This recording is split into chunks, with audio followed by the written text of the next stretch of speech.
Nagatararamos ang luha sang Iloy sang siyam katuig nga bata nga lalaki nga nalumo sa Salog River sa Barangay Kubay sa distrito sang Haro kaina alas 2 sang hapon.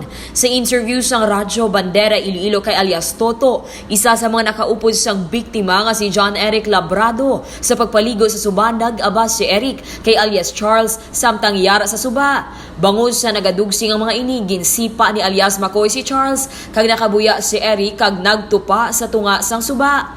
Bangod sini ginaanod sang tubig ang biktima kag wala na nakit-an tubtub sa karon.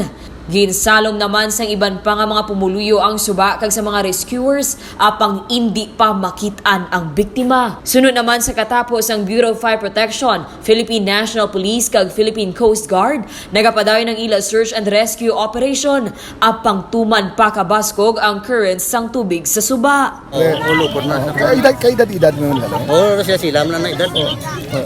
Ikagawa na ng sa imo pagkabalo, makay pila na ng insidente sa kabataan di.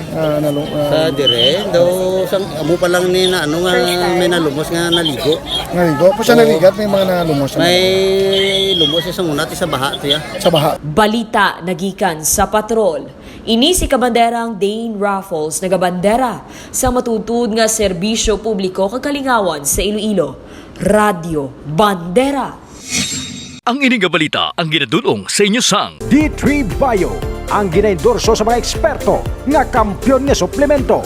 Himo sa gin-extract nga virgin coconut oil nga may antiviral kag antibacterial properties nga sarang makatapna sa mga cancer cells kag mga bukol-bukol sa lawas. Ang D3 Bio, mabakal sa mga butika sa Iloilo.